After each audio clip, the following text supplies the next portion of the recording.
Bueno, muy buenos días, compañeros, maestros, integrantes de las comunidades educativas. Los saludamos muy fraternalmente este sábado 5 de abril, cuando son las 11 en punto de la mañana. Estamos, como siempre, aquí con ustedes, en Magisterio al Día, unidos e informados. Un abrazo especial de parte de María Cristina Orozco, maestra de la Escuela Normal de Girardot, asesora del CEI de FECODE, sin permiso en este momento. Y bueno, saludamos a nuestros compañeros. Hoy tenemos un programa muy especial, un programa en el que vamos a hablar del tercer Congreso Pedagógico. Estamos en todos los preparativos para que este año indudablemente podamos llevar a cabo este tercer Congreso Pedagógico, y he invitado, por supuesto, a mis compañeros del CEI Nacional de FECODE, al maestro José Hidalgo, al compañero Luis Eduardo Rico, al compañero José Montero, quien lo invito a que prenda la cámara, y como siempre está aquí nuestro compañero Endry Martín Torres desde Barranquilla, quien estará aquí interactuando con nosotros también y por supuesto recomendando las lecturas para esta semana, entre las cuales no puede faltar nuestra revista Educación y Cultura. Bueno, como les digo, hola José Montero, muy buenos días. Voy a darle a cada uno de ustedes 30 segundos para que presentemos un saludo mientras la gente se va conectando, y arrancamos de una vez a hablar de lo que fue el Encuentro Nacional de Secretarios de Asuntos Pedagógicos, que se realizó el 25 y 26 de marzo en la ciudad de Bogotá, y desde luego lo que tiene que ver con el tercer Congreso Pedagógico, lo que tiene que ver con la política educativa en el marco de este tercer Congreso Pedagógico, y no puede faltar nuestra escuela como territorio de paz, como uno de los proyectos importantes desde el CEI, la Federación Colombiana de Trabajadores de la Educación. Así es que buenos días a todos y a todas, y bueno, muchas gracias a ustedes, compañeros, por estar aquí. José Eduardo, muy buenos días y gracias por estar en Magisterio al Día. Muy buenos días, Cristina, compañeros y compañeras que nos escuchan. Muchas gracias de nuevo por la invitación. Aquí muy atentos, muy agradecidos por la invitación a este espacio de reflexión pedagógica tan importante y tradicional y trascendental para nosotras y nosotros. Le damos la palabra entonces al compañero José Hidalgo. Muy buenos días, Cristina, y gracias por la invitación a participar de su programa muy reconocido en Cundinamarca y en el país. Y buenos días también para todos los maestros de Cundinamarca, la Junta Directiva pues, para el sindicato de ADEC, los maestros y, y los maestros del país que están viendo este programa, que participan de este programa. Así es, maestro Hidalgo, muchas gracias. Y bueno, nuestro compañero José Montero, bienvenido a Magisterio al Día. Buen día para todas y todos. Fuerte abrazo y agradecerle a María Cristina la invitación y bueno, esperamos llenar las expectativas con lo que socialicemos con todos ustedes. Muchísimas gracias por aceptar la invitación. Y bueno, Endry Martín Torres, ¿cómo está Barranquilla hoy? Buenos días, me alegra mucho saludarlo. Estamos felices. Estamos a 2 días de celebrar 212 años de esta bonita ciudad. 212 años de haber sido declarada en villa. Barranquilla, un dato curioso, no fue fundada, no tiene un fundador. Barranquilla fue poblada. Entonces, por ahí tengo muchos libros que les estaré contando. Y a propósito de hoy, 5 de abril, se celebra el Día Internacional de la Conciencia para promover una cultura de paz, solidaridad y amor entre todos.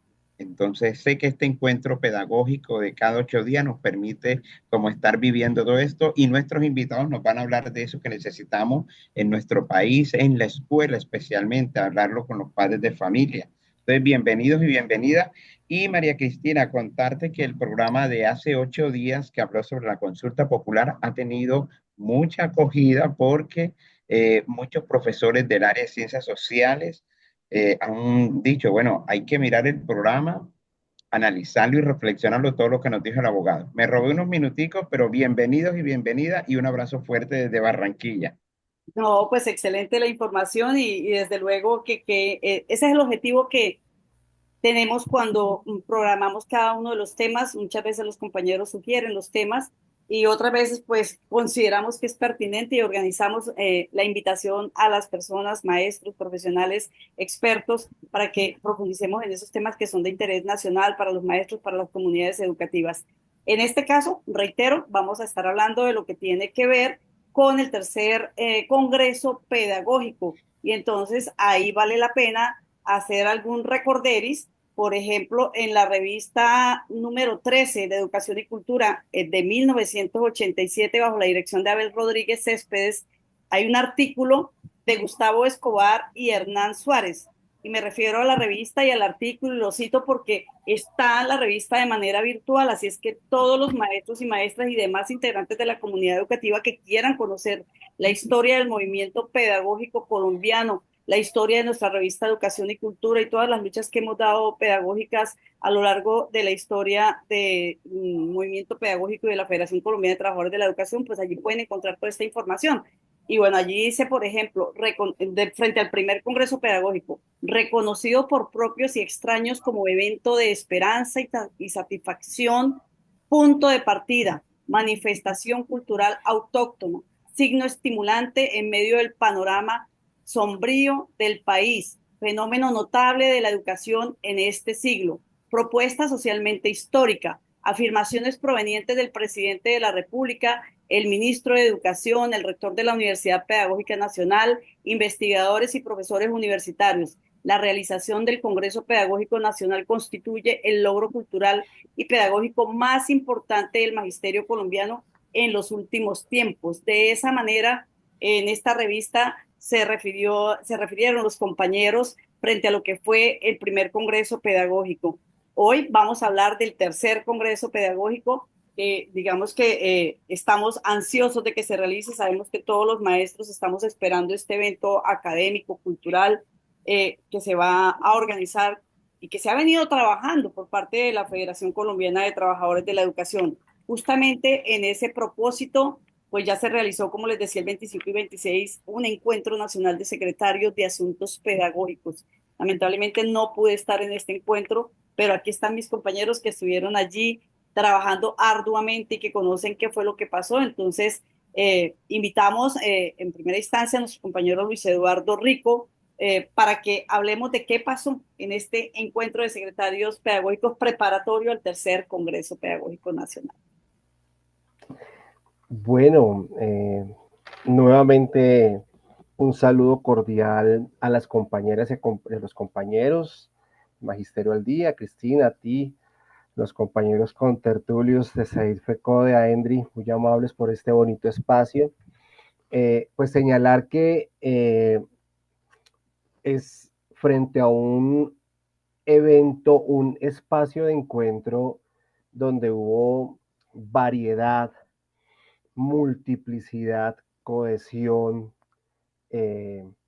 y tantas posibilidades o escenarios de diálogo dentro de un solo escenario, generar una síntesis es realmente un asunto complejo. Ahí sí, como dicen, creo, Endri, con respecto al carnaval de Barranquilla, el que lo vive es el que lo goza, ¿no?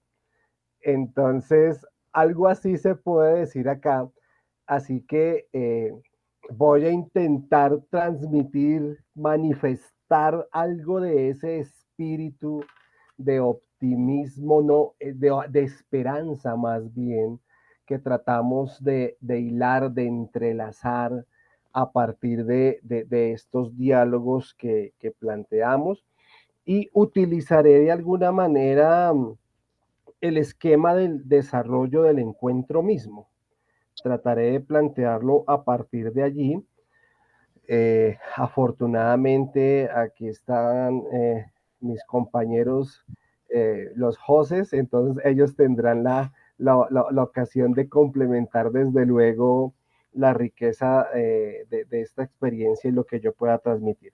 Decir que, bien, en función de la agenda misma del encuentro, creo que hay un eje que atraviesa, que no es excluyente, sino más bien convocante del desarrollo de de la agenda misma del evento, que como bien Cristina, tú lo manifiestas, este encuentro de secretarios y secretarias de asuntos pedagógicos y equipos de trabajo de los CEITS, se reúne en torno a la necesidad, porque es una necesidad muy sentida, de vincularnos en torno al proceso, y voy a decir proceso y no realización, del tercer Congreso Pedagógico.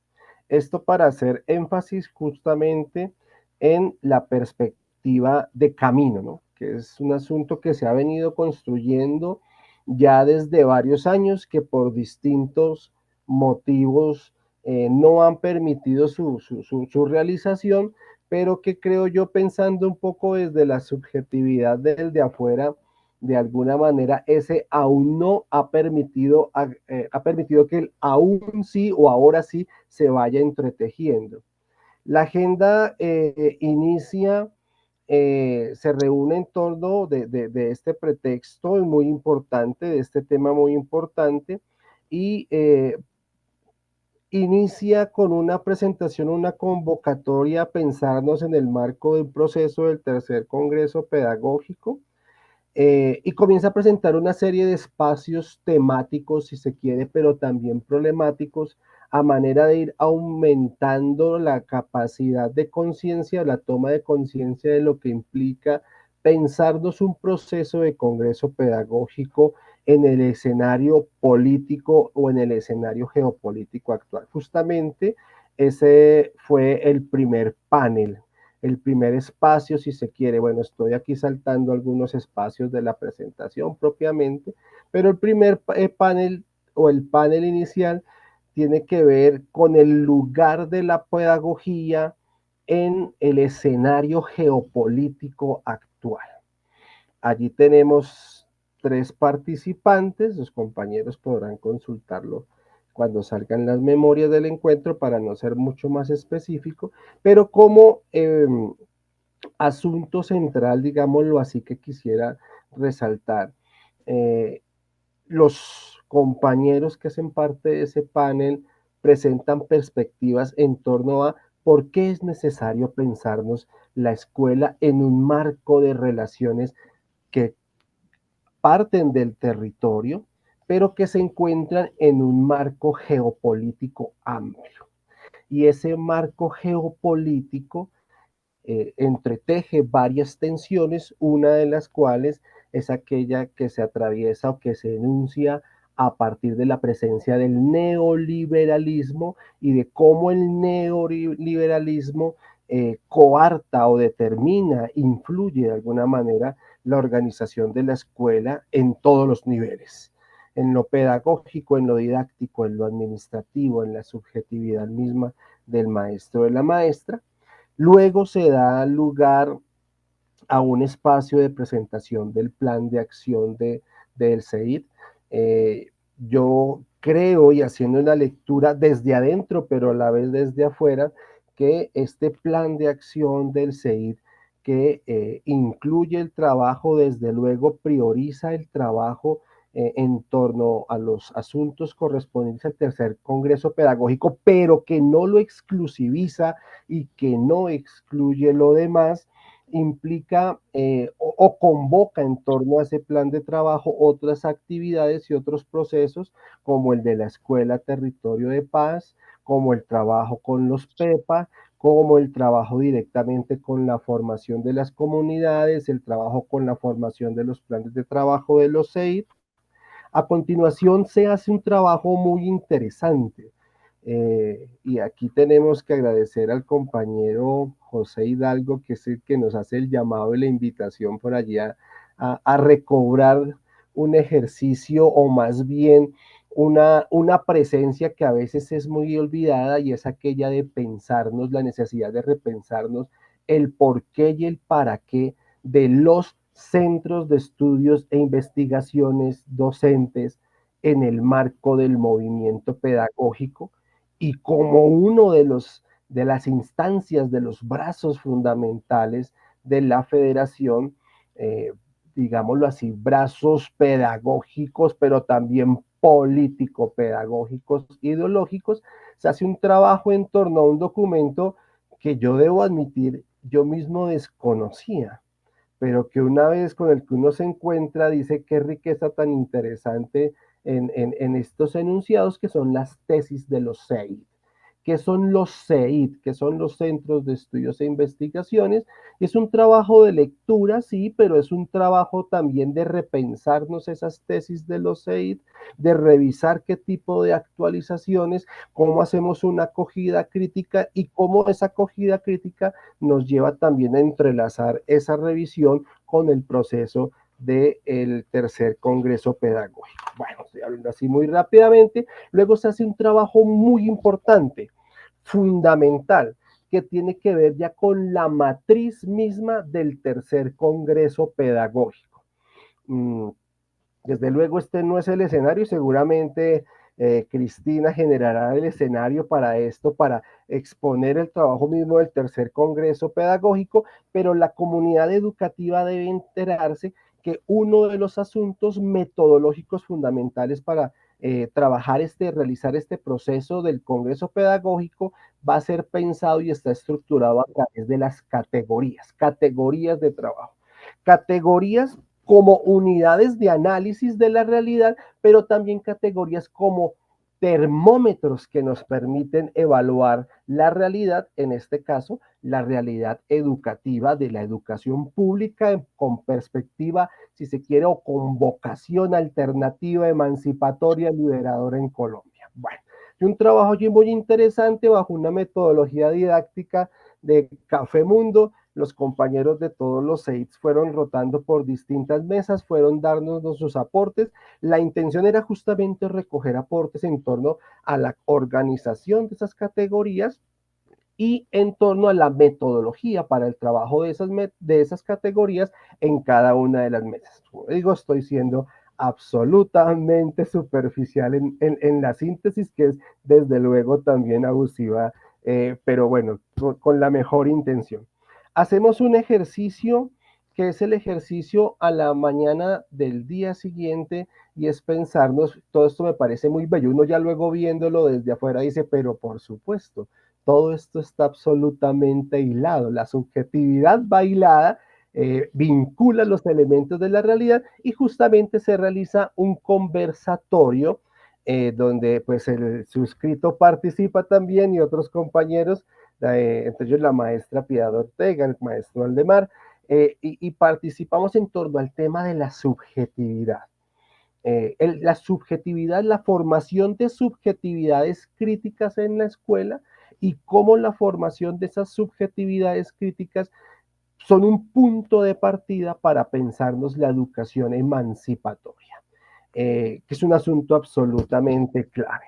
Luego pasamos luego de este conversatorio, realizamos un ejercicio de trabajo, de pensarnos, aquí solamente lo voy a anunciar porque desde luego, pues nosotros tenemos la posibilidad de anunciarlo, pero es el maestro José Hidalgo quien más puede darnos aportes, desde luego, porque ha comprometido su praxis y su vida en este asunto.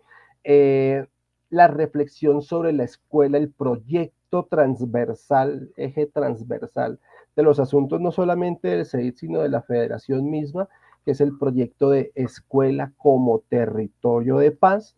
Allí se hace un trabajo, pues no solamente de presentación, sino de reflexión en torno a lo que implica, no solo en torno a lo que significa, sino a lo que implica existencial vitalmente para los CEIDs como apuesta pedagógica alternativa, pensarnos desde ese imaginario, desde esa utopía, pero desde esa realidad y lo que implica eso en términos de las apuestas pedagógicas en los territorios. Luego se plantea, bueno, recogiendo todo el entramado del diálogo que se ha hecho en el seminario, pensémonos entonces a partir de estas apuestas y de estos diagnósticos, cómo vamos a organizar el proceso del tercer Congreso Pedagógico, cómo está propuesto. El CEI tiene una propuesta de trabajo para la realización del tercer Congreso Pedagógico y allí se plantea con sus elementos particulares, con las visitas a las regiones, con los encuentros, con los espacios, con los escenarios a nivel local y a nivel de cada una de las filiales y a nivel nacional, y allí planteamos como anuncio, que fue mis compañeros asentirán conmigo o me corregirán, planteamos la realización del tercer congreso, del evento, no del proceso, del evento llamado Tercer Congreso Pedagógico para la tercera semana de noviembre de 2025. Bueno, luego leemos algunas de las conclusiones por cada una de las mesas relatorias que se están, o de cada uno de los escenarios, quiero decir, del escenario de las tesis del CEID y del escenario que recoge los elementos que se encontraron en compañía al compartir o al socializar las categorías con los compañeros de los CEID de cada una de los filiales. Son dos relatorías que aún están en desarrollo y que tan pronto estén, pues por supuesto serán compartidas con las comunidades educativas. Bien, yo diría en términos generales y como conclusión de cierre, es un proceso al que vale la pena vincularnos en un momento coyuntural, que desde luego es el momento, el escenario de la esperanza, es un escenario político pedagógico que nos llama a la participación. Bueno, ruego disculpas por la extensión, desde luego se me quedan muchas cosas por decir, y otras que ni siquiera imagino, y mis compañeros complementarán, y agradezco la escucha y la invitación. El audio, profe María Cristina. Ya se me olvidó que lo había apagado. Muchas gracias, Luis Eduardo, por esa síntesis. Yo sé que es muy complicado resumir 2 días de trabajo con todos los secretarios pedagógicos del país, hablando de algo tan importante como es el tercer Congreso Pedagógico, que como bien lo aclaras, es un proceso, y es un proceso que parte de la escuela, el municipio, la organización departamental, hasta llegar al encuentro como tal, que es el que se realizará en noviembre de este año 2025. Voy a darle la palabra al compañero José Hidalgo para que hablemos entonces de la Escuela Territorio de Paz, que es un proyecto dentro de lo que es el PEPA, el trabajo del CI, del movimiento pedagógico, y esa Escuela Territorio de Paz es uno de los proyectos importantísimos que se trabajan y que se vienen generalizando con los encuentros de experiencias pedagógicas alternativas en las diferentes regiones del país. Maestro, bienvenido. Bueno, gracias, María Cristina. Eh, sí, el proyecto Escuela Territorio de Paz se enmarca en el transcurso del movimiento pedagógico. Es parte del desarrollo del movimiento pedagógico. Y en esa construcción, en ese devenir del movimiento pedagógico, se construye, se plantea y se proyecta la Escuela Territorio de Paz. Igualmente, eh, es un proyecto educativo pedagógico alternativo. Es decir, el proyecto de FECODE, Escuela Territorio de Paz, está en el campo de la resistencia, de la lucha de la federación para confrontar, para plantearle al país una educación alternativa, diferente por fuera a la educación neoliberal que nos ofrece el capitalismo. Hoy más que nunca, el proyecto Escuela Territorio de Paz tiene vigencia, tiene sentido histórico frente a todo el contexto internacional y nacional que estamos viviendo. En el mundo hay una crisis de civilización, una crisis civilizatoria que pone en riesgo la existencia de la humanidad. Las guerras que pueden desembocar en una guerra nuclear, y eso acabaría con el mundo, con la humanidad, con la naturaleza, el desastre ambiental, el cambio climático, que es otro camino que ha venido imponiendo el capitalismo y el neoliberalismo de la economía extractiva, que también, si no se le pone límite, va a llevar a la humanidad y al mundo al exterminio. Y podríamos decir también ahora la inteligencia artificial, que si bien es cierto, aporta al desarrollo de la humanidad en el marco de la tecnología como instrumento para crear condiciones de vida humana, los dueños del poder están utilizando la inteligencia artificial para ponerla al servicio de lo más rico. Y hay un gran peligro, un gran riesgo que corremos y que la escuela tiene que afrontarlo. Y es mantener la autonomía del sujeto para pensar,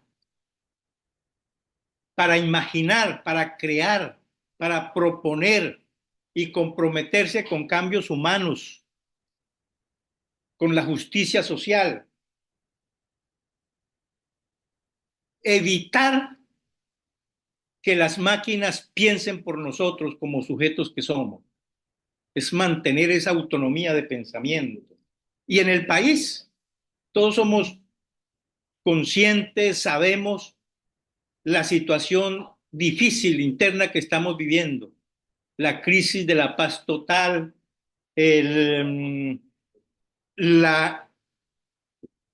la posición mezquina de la clase dominante, de los empresarios que quieren enriquecerse a costa de la vida de la gente, los trabajadores, del pueblo, que no quieren ceder nada al bienestar de los trabajadores, que quieren seguir enriqueciéndose, degradando la vida de la gente, de las comunidades, y por eso la crisis de la paz total es porque hay empresarios, hay quienes están viviendo y enriqueciéndose de la guerra.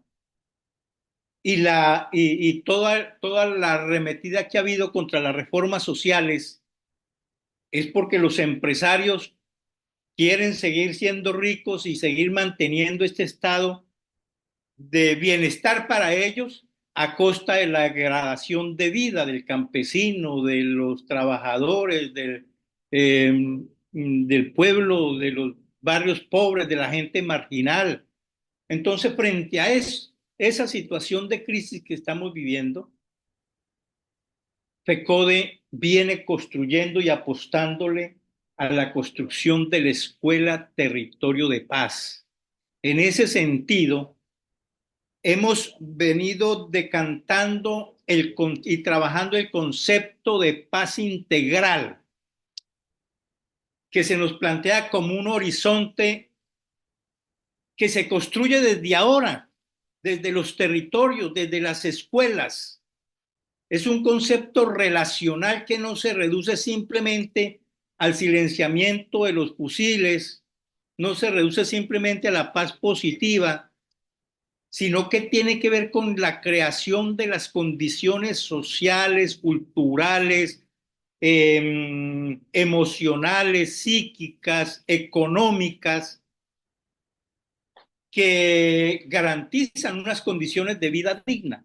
Construir la paz significa construir una vida con dignidad para todos, sin exclusión, en el sentido del derecho fundamental.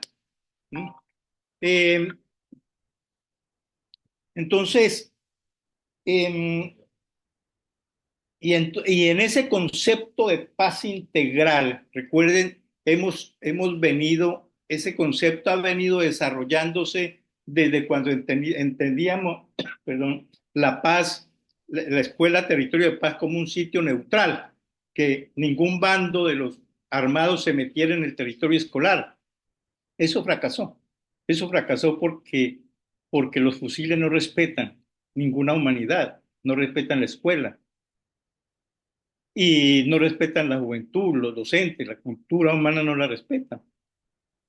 Entonces, nos planteamos que la paz no es neutral, perdón, y la escuela no puede ser neutral. Eso significa entonces que la escuela Territorio de Paz le apuesta a decirle no a la guerra y vamos a trabajar el conocimiento escolar, la cultura escolar, la ética escolar vamos a trabajarla ligada a la construcción de la paz de este país. Y entonces, pues eso corresponde a una pregunta fundamental que FECO desde un inicio se planteó con relación a la escuela pública. Cómo la escuela pública participa en la construcción de la paz de este país. Entonces, ahí ya no hay ninguna posición neutral, hay una posición política, pedagógica, ética, de confrontación a los guerreristas, de confrontación a los guerreristas. Y entonces, en esa pregunta surgen otra cantidad de preguntas. En medio de la guerra, de la violencia general, la violencia directa, la violencia estructural que tiene que ver con las injusticias que nacen y generan desde el mismo sistema, la violencia cultural. En medio de toda esa violencia es posible hablar, hablar con los estudiantes de paz, es posible construir nuevas subjetividades. El segundo panel que se dio en el encuentro nacional del CEI se centraba precisamente en la construcción de subjetividad. Y a eso le estamos apostando. Creemos y tenemos confianza que sí es posible y es necesario y es pertinente. Y hoy más que nunca es un compromiso ético, pedagógico y político articular la escuela con la construcción de la paz. Ahora, eso implica, como dice Freire, cambiarle la cara a la escuela. Eso implica transformar la escuela.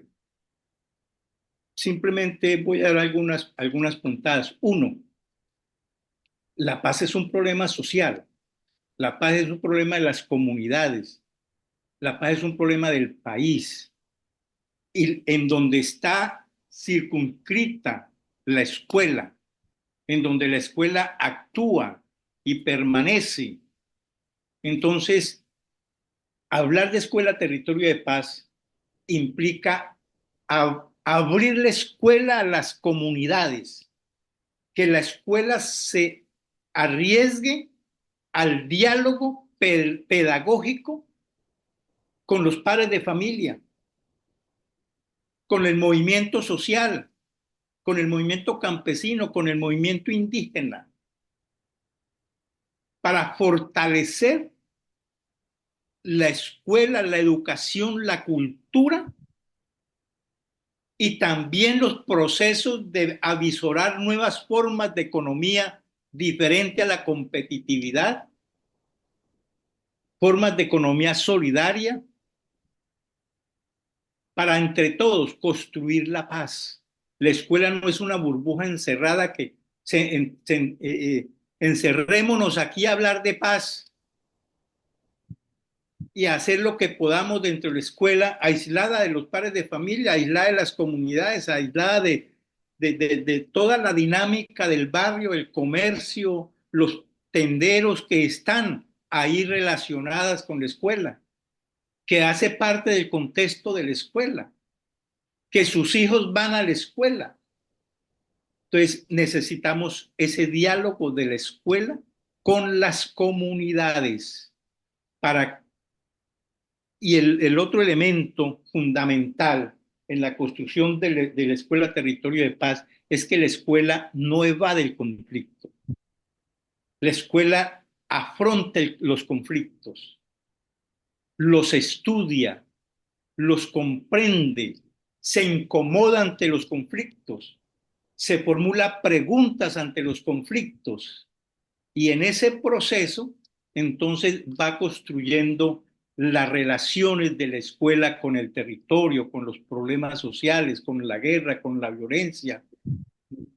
Es eso, es la ubicación de la escuela en el territorio para construir la paz. Bueno, ahí hay mucho que hablar.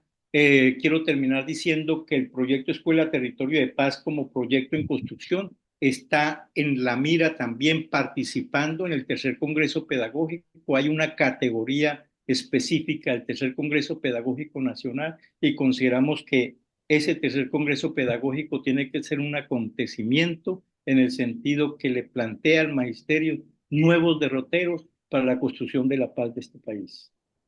Muchísimas Gracias. gracias, maestro José Hidalgo. Efectivamente, este es un proyecto importantísimo en el que todos los maestros estamos comprometidos desde los diferentes contextos. Antes de darle la palabra al maestro José Montero, creo que Henry Martín está pidiendo la palabra. ¿Tienes Sí, alguna? sí, profe José, escuchándolo y aquí haciendo los apuntes, hay una realidad que vivimos en la escuela. Nosotros que estamos aquí en los salones de clase, se da el vamping, que es el hábito nocturno que afecta a los muchachos de estar conectados todo el tiempo, especialmente en la noche, y ellos llegan al salón de clase y quieren seguir conectados. Desde ese análisis pedagógico y en construcción de paz, ¿qué podemos hacer los profesores? Porque nos estamos enfrentando al móvil, nos estamos enfrentando que muchos jóvenes quizás viven más pendientes de lo que sucede en el Japón, en la India, a partir de todo lo que se produce y que los entretiene. ¿Qué hacer con eso que se denomina bumping? Que, repito, es el hábito nocturno que afecta a 1 de cada 5 jóvenes. En esa construcción pedagógica, ¿qué podemos hacer nosotros los docentes? Porque es una realidad que sé que María Cristina ha vivido y que uno dice, bueno, dejen el móvil ahí, escuchémonos. ¿Qué podemos hacer de esos análisis que usted plantea? Bueno, yo también he vivido esa realidad porque fui maestro de aula y pues después como rector también. Eh, Henry, es un problema muy importante y en el mundo hay un debate en torno a la presencia, al uso del celular en las aulas, en la institución. Incluso ¿Permitirlo hay o no permitirlo? instituciones en Europa, en Estados Unidos, no tengo idea aquí en Colombia, es posible que sí, que están prohibiendo los celulares en el aula, lo están reteniendo. Cuando el estudiante va al colegio, retienen el celular y a la salida vuelve y los entrega. Eh, hay, entonces creo, Henry, que yo creo que en eso no hay una fórmula, no hay una fórmula, nos toca la pregunta que yo me hago en torno a ese problema que nos plantea Henry es ¿cómo hacemos los maestros para entusiasmar a los estudiantes por la vida digna, por el estudio, por la escuela? ¿Cómo hacemos para que la escuela sea un territorio de atracción de los jóvenes alternativo a, a ese uso de la tecnología, a ese uso instrumental de la tecnología que, que ofrece el capitalismo? Yo creo que ahí no hay fórmulas. Yo pienso en este momento debemos replantear el currículo escolar, un currículo ligado a la justicia social, un currículo que de pertinencia. El currículo yo me pregunto, el currículo que estamos trabajando desde los ministerios de educación, desde el Banco Mundial, de la educación por competencia, del derecho básico de aprendizaje, de educación estandarizada, del PTA. ¿Eso es una educación entusiasmadora para los estudiantes? No, ni para los maestros. Instrumentaliza, instrumentaliza. Es una educación. Hay un libro de justicia, La Quinta Puerta, y hay otro también que no recuerdo el apellido, donde dice con claridad, la educación pública es una educación diseñada por los empresarios de la educación, una educación pobre para los pobres, Y para frente los a pobres. eso, maestro, disculpe que le interrumpa, frente a eso, creo que empata perfectamente con el tema que va a manejar nuestro compañero José Montero, que es precisamente la política educativa en ese marco y en esa preparación que tenemos para el tercer Congreso Pedagógico, en todo este, digamos, trasegar de años organizando y preparando el tercer Congreso Pedagógico. Todo ese proceso. Cris, un puntico muy corto. Yo creo que tenemos que caminar de la escuela instrumental a la escuela para el pensamiento, para la imaginación, para la creación, para una estética alternativa a lo que nos ofrece el capitalismo. Bueno, pues ya eso yo luego hago un comentario también a Henry Martín de la percepción que tengo con el celular, pero bueno, José, tienes la palabra. Muchas gracias, Cristina, María Cristina, a todos y a todos, a Luis, un saludo fraterno, José y al otro compañero Henry Henry Martín. y a todos los que nos escuchan. Lo primero es decir que en los centros de estudio e investigación docente, sobre todo el CEI Nacional, es un espacio político, pedagógico de reflexión y de resistencia y de lucha, que estudia, que investiga y genera propuestas a partir de la lectura de la realidad local, nacional y, por qué no decirlo, también a nivel mundial. Eso implica que hay que realizar una serie de acciones, pero que esas acciones no pueden ser solo nosotros, lo del SEI nacional, sino que tiene que ser en articulación, mancomunado con los 6 regionales. De ahí la importancia de encontrarnos con los compañeros directores, con los secretarios el día 25 y 26 de, de marzo. Eh, ¿Qué nos dice la realidad? Para ir metiéndome a lo que nosotros, a la convocatoria que usted y la invitación que me hace. ¿Qué dice la realidad? Que la realidad nos dice que hay la necesidad de la realización de un tercer congreso pedagógico. ¿Qué busca ese tercer congreso pedagógico? Bueno, busca el fortalecimiento del movimiento pedagógico, un movimiento de lucha y de resistencia, enfrentar las políticas educativas neoliberales, en las que está José también tocando, dialogar sobre los avances de la pedagogía, las necesidades de la escuela, impulsar los círculos pedagógicos y las experiencias alternativas, pero también defender la educación pública, sobre todo, pública estatal. Y bueno, nosotros aspiramos que en ese espacio es donde se deben generar discusiones y propuestas alrededor de unas categorías.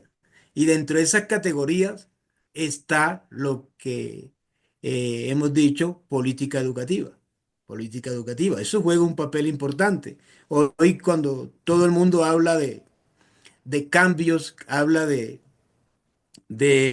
las transformaciones, nosotros consideramos desde el SEI Nacional que los cambios y las transformaciones parten es del quehacer pedagógico, del quehacer educativo.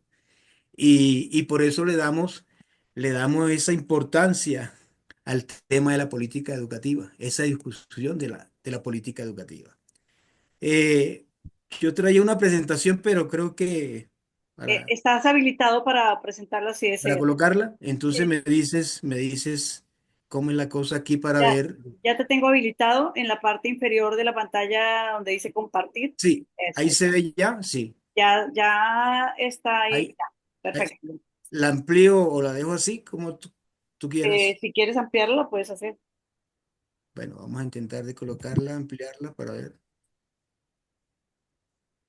Bueno, el tema de la política educativa.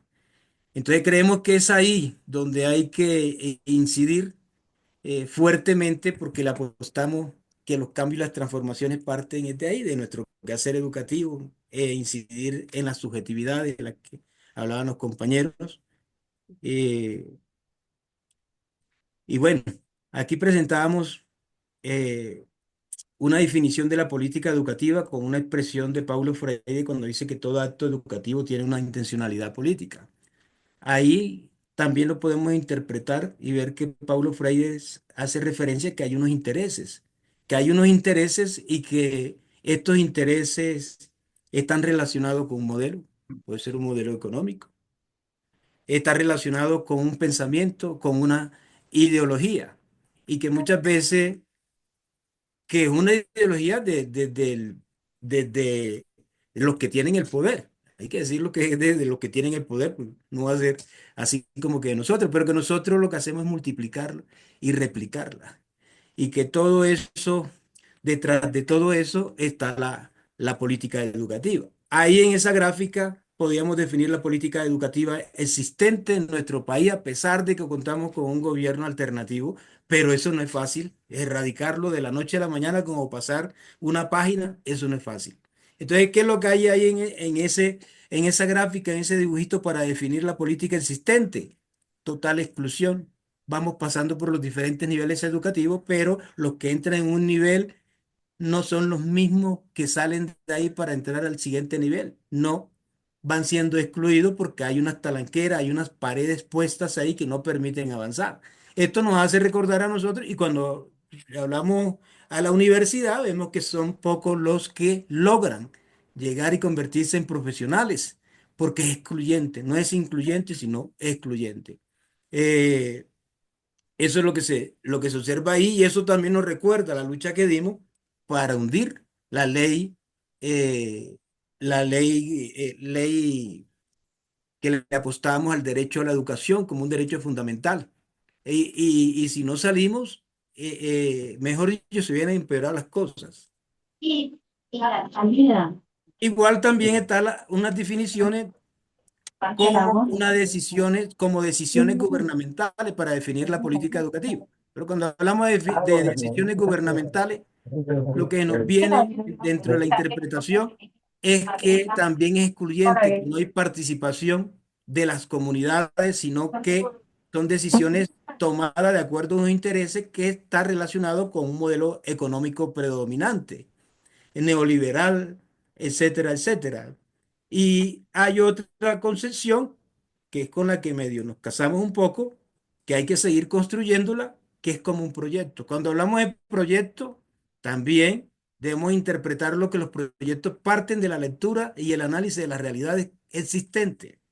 Y que cuando hablamos de proyecto, también inmediatamente lo tenemos que relacionar con la participación de las comunidades, en este caso maestros, padres de familia, directivos, etcétera, etcétera. ¿Cómo está el tema de la política educativa existente? Bueno, son impuestas por organismos internacionales, ya hemos dicho el Banco Mundial, el Fondo Monetario Internacional, la OCDE, su definición lo indica, Organización para la Cooperación del Desarrollo Económico, Banco Interamericano de Desarrollo, el BID, eso impone en la política. Y eso está históricamente y presente en estos momentos, ese tipo de política, con unos propósitos bien claros, convertir el derecho fundamental de la educación en un servicio, en una mercancía, en una oportunidad de negocio, que es lo que vemos en los establecimientos educativos, que es lo que vemos en los colegios, pero parte de esa política que lo permite, que lo permite. Hoy hay en los colegios compra y venta de programas, planes, traen otros currículos, proyectos, traen de otros países y terminan adquiriéndolo y convierten todo esto en una mercancía donde se compra y se vende como el agua, como la luz. También formar subjetividades de acuerdo a esos intereses. Es decir, formas de pensar, formas de actuar. ¿Qué es lo que hay en esa política neoliberal que nos vienen aplicando? Bueno, unas estrategias que son de carácter empresarial neoliberal, y que están reflejados donde se ven esas estrategias o ese modelo eh, empresarial donde se ve reflejado en los planes de desarrollo, donde se ve en los decretos. Podríamos hablar de el decreto 1850, ahí está. Podríamos hablar del 3020. Bueno, el 1850 se avanzó ahora con la modificación y con la expedición del decreto que creemos que es alternativo con el decreto 0277. Es alternativo y se logró avanzar en muchos aspectos. También se ve reflejado en el Estatuto Docente 1278. También se ve reflejada esa política que se aplica en la Ley 715. ¿Y qué decir del acto legislativo 01 del 2001 y el 04? Bueno, hay unos principios también, la cobertura, la calidad, eficacia y eficiencia, pero igual en los términos y el lenguaje que vamos utilizando nosotros en los establecimientos educativos que ya se naturalizó, que ya pareciera que hablar de eso ya como que eso es normal. Hoy en una reunión hablábamos sobre el tema, pero no de ese tema, sino que también lo relaciono un poco cuando decía alguien, un argentino decía que porque aquí en Colombia ya nosotros no nos movilizábamos cuando mataban a alguien, cuando, bueno, todo ese tipo de violencia.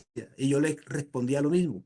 Respondía, ¿sabes por qué hemos vivido con tanta violencia que cuando mataron a 3 15 la gente reaccionó, pero con tanta violencia que ya, mejor dicho, nos hemos convencido que ya nadie se alarma ni nada de esas cosas, sino como que ahora pareciera ser que el deber lo tienen los compañeros de derechos humanos, que no debe ser así. Debemos manifestarnos. Igual también con esta terminología, con este lenguaje que se utiliza, deberíamos manifestarnos. Sin embargo, en las aulas de clase nos quedamos callados y lo vemos como algo normal. Eh, aquí con el acto legislativo, ¿qué es lo que ha habido? Bueno, se redujo el gasto público, se cortó los recursos, en vez de crecer, decrecieron, y bueno, y hoy hablamos de una cantidad de dineros bastante significativo que ha dejado de recibir la educación con esa política neoliberal.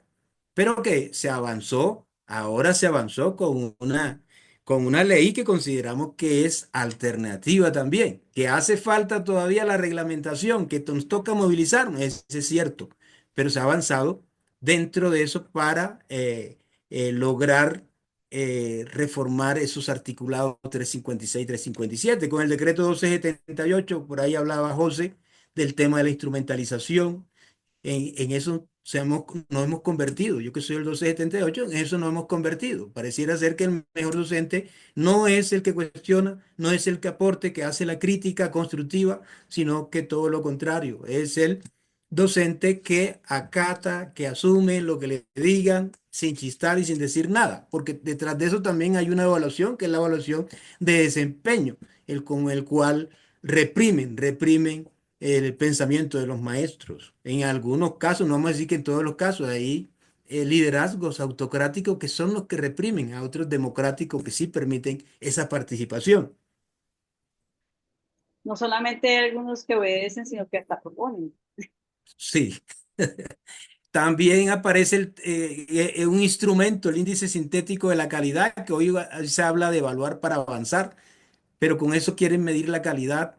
Primero la calidad, en términos que nosotros no nos gusta mucho hablar de ese término de calidad, pero voy a decirlo como lo plantean, la calidad de los maestros, la calidad de las escuelas, con esos instrumentos, la calidad de los estudiantes, la calidad de la educación en sí.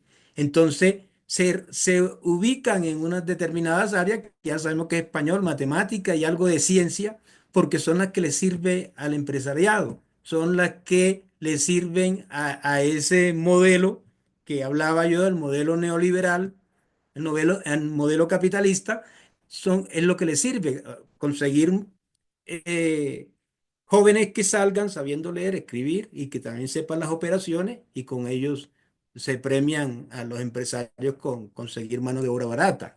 Pero también la ley 715 que también hace parte de esa política, donde, donde se reestructura la planta de personal y terminan también llevando a que rectores puedan tener a cargo varias instituciones, varios colegios que ahora le ponen nombre de la CDA a la CDB, pero ahí desplazan a otros compañeros directivos. No porque quiera el rector, ni es el rector el que lo desplaza, es la misma política que los lleva a asumir también una sobrecarga. Igual el 1850, que ya lo hablamos, que la afectación de la jornada, y que se logra avanzar con un decreto, digamos un decreto que es bastante importante para nosotros, alternativo, donde ya no se habla del mínimo 8 horas para los directivos, sino que se habla de 8 horas. Ya no se habla del mínimo, las 8 horas para los maestros, sino que se habla 8 horas de trabajo, pero 6 son de permanencia en forma continua y las dos que deben realizarse de forma autónoma. Esto también para los orientadores, pero no me voy a quedar ahí. Y está el tema del 30-20, del 2002, que dentro de los planteamientos que se viene haciendo de FECODE, la idea es buscar modificarlo. También quitar esas palabras mínimo que está relacionado con los parámetros y con las relaciones técnicas.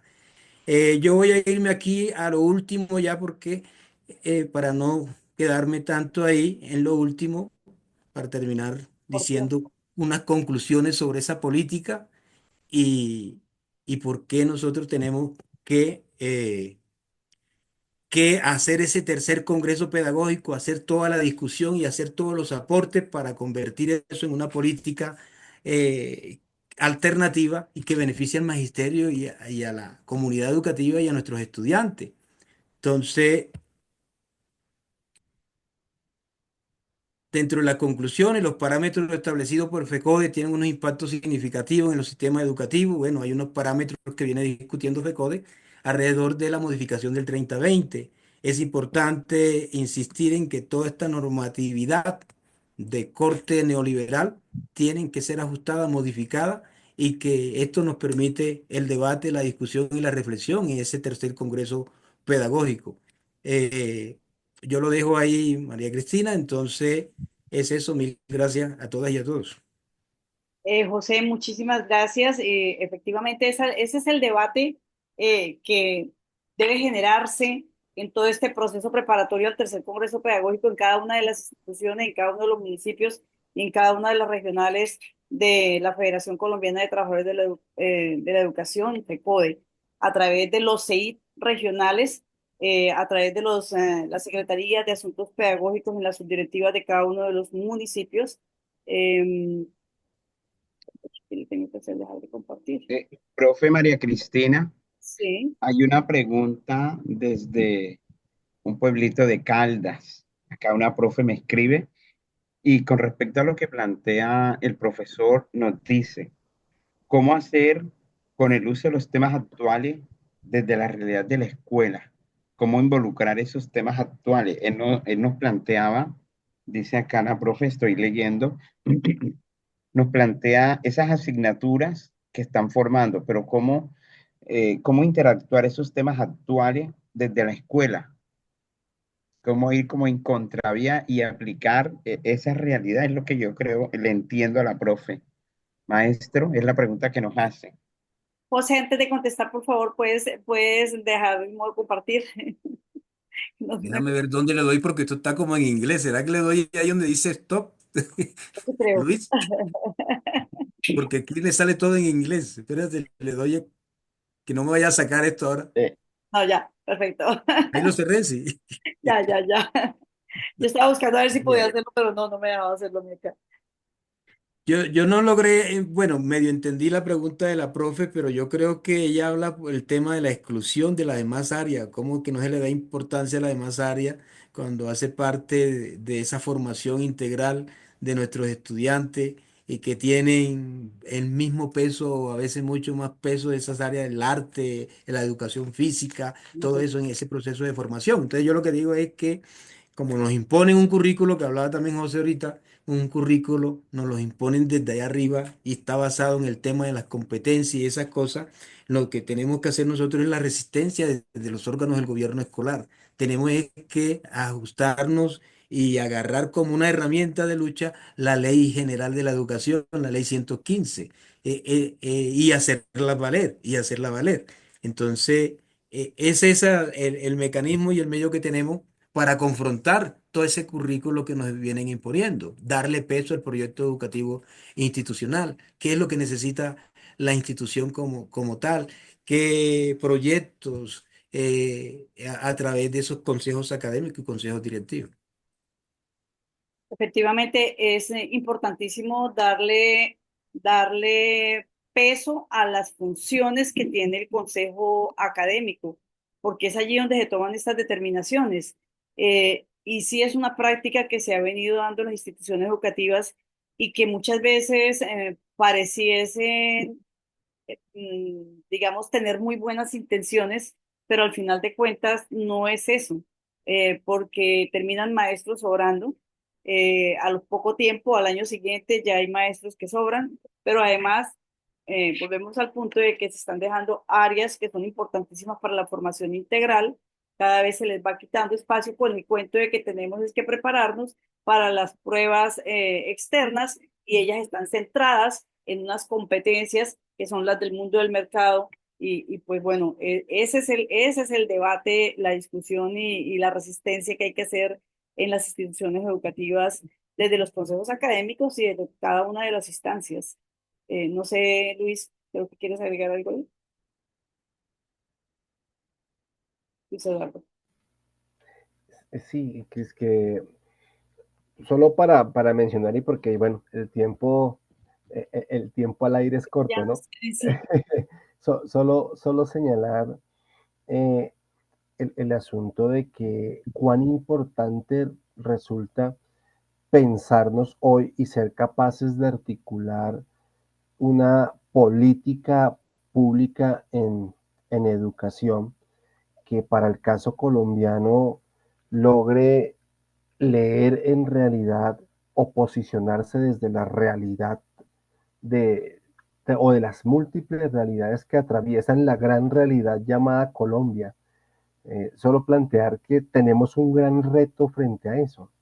Cómo articular la pedagogía, cómo articular la ciencia, cómo articular los saberes, cómo articular las relaciones entre los seres humanos y de los seres humanos para con la naturaleza, lo que implica acercarnos al asunto del cuidado y del comprendernos no solo como parte, sino como organismos vivos y desde allí promover una cultura de vida. Yo creo que hay unos retos muy bellos, muy bonitos, y por eso que este proceso del Congreso Pedagógico resulta, entre otros muchos asuntos, pero a partir de allí también muy convocante.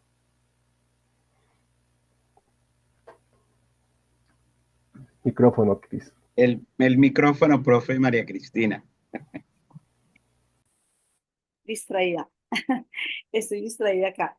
Bueno, Milberto se asomó aquí un ratito, me escribe que está en el aeropuerto y ha tenido algunas dificultades, está en Cúcuta, entonces no sé, él dice que lo intenta ver si se puede conectarse antes de que terminemos, se puede, pues genial. Y bueno, yo quería aquí, frente al, por favor, algo también se ha salido y aquí le estamos dando ingreso. Frente al tema del tercer congreso pedagógico, imagínense que les decía que estaba echándole unas miradas a las revistas frente a los congresos, frente a los encuentros, frente al movimiento pedagógico, que reitero la invitación para que todos los maestros leamos nuestra revista Educación y Cultura que está virtual. Los primeros 100, más de 100 números están ya, los maestros pueden acceder a ellas y revisarla. La revista Educación y Cultura, la número 78, que fue publicada en 2008. En el editorial dice lo siguiente: el movimiento pedagógico de hoy tiene otros retos, otras condiciones históricas, otro magisterio, otros problemas y otras necesidades. La política neoliberal, las condiciones en que el capitalismo globalizado ha colocado a la escuela y a la sociedad, la fragmentación y crisis en la cultura y la vida cotidiana son grandes dilemas para ser asumidos por el movimiento pedagógico, pero el campo intelectual de la pedagogía cuenta con que todas estas situaciones son pensadas y problematizadas desde diferentes orillas por el gran acumulado de corrientes, planteamientos pedagógicos corriente y planteamientos pedagógicos que existen en el país y en el planeta. Entonces, pues sencillamente ahí dejo nomás esa partecita de la lectura, porque han pasado cuántos años desde el 2008, pero tiene total vigencia. Es decir, tenemos un momento histórico en el que urge que todos y todas aportemos a este debate de la transformación de la escuela para esa sociedad y ese país que realmente queremos y necesitamos. Y para ello, pues tenemos que encontrarnos y hacer estos debates, y qué mejor espacio que la preparación al tercer Congreso Pedagógico y la realización donde ahí confluyan todas estas ideas y todos estos imaginarios y propuestas desde las regiones para la educación, la pedagogía y la defensa de la educación pública. Bueno, Endri había dejado una preguntita que faltaba acabarle de contestar frente a los celulares. Profe Hidalgo, cortito porque ya estamos Sí, terminando. cortico, no. Henry planteó una pregunta de una profe. Quiero decir lo siguiente brevemente. Primero, el maestro tiene que preguntarnos, cada uno de nosotros preguntarnos, ¿para qué la educación? Para seguir manteniendo el estado de cosas que han llevado al mundo, a la vida, a deteriorarse cada vez más, o una educación para la vida digna. Y entonces, eh, y en ese sentido, el maestro que quiera transformar la escuela debe romper con las políticas educativas tradicionales que ha vaciado el pensamiento de la escuela, ha instrumentalizado al ser humano. Y yo digo, entonces, desde el área que sea, yo me haría una pregunta: ¿cómo enseñar a leer? ¿Cómo enseñar a pensar el mundo, a imaginar el mundo, a recrear el mundo y a comprometerme con ese mundo que queremos y deseamos? Hay, hay dos textos, yo creo que Henry los conoce, uno sobre la lectura de Stanislao Sureta. Mm. Yo creo que ese texto debería ser, bueno, hay tres textos, el otro de Freire, la lectura como proceso de liberación. Y en estos días me leí un libro muy pequeño de Irene Vallejo, Manifiesto por la lectura. Entonces, es una educación para el pensamiento, para formar sujetos con autonomía, con imaginación, con creatividad y con compromiso de cambio, compromiso con la vida. Que cada maestro nos preguntemos eso: ¿para qué? ¿Para qué mi área? Sí, que no sea para las pruebas, sino para Sí, aprender a pensar. esa es una lucha constante, ¿no? Que nos vienen a exigir, que debe ser para las pruebas externas y que incluso uno olvida eh, esa formación bonita de pensar en los proyectos de vida de los muchachos, de qué es lo que quieren y cómo ser creativos de manera constante. Y frente a ello, lo que he hecho es tomarme el descanso. O sea, como lo hacíamos en FUNSA, nos tomábamos el descanso y le planteé un proyecto a la rectora. Le dije, permítame, yo no voy a discutir el descanso, voy a buscar unos jóvenes que quieran mostrar sus habilidades, sus actitudes. Casi todos me buscan desde la poesía, desde el teatro, desde la música, desde la fotografía. Y lo hemos hecho, nos hemos tomado el descanso para que cada uno muestre su talento. Entonces, los jóvenes, una vez desconoce que escriben, que cantan, que danzan y han tenido el espacio que no se califica porque aquí no hay calificación, aquí hay aplauso, hay recomendaciones y hay sugerencias. Y los muchachos les ha gustado.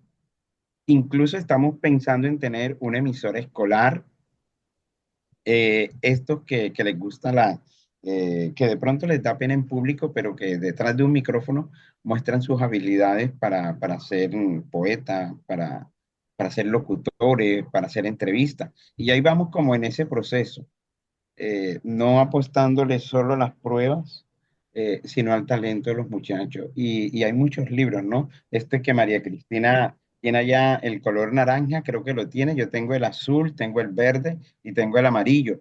Y estas son mujeres que se han atrevido a ser distintas y que se han atrevido a ser soñadoras y que han logrado lo que se proponen. Cuentos de buenas noches para niñas rebeldes. Este es el número 2.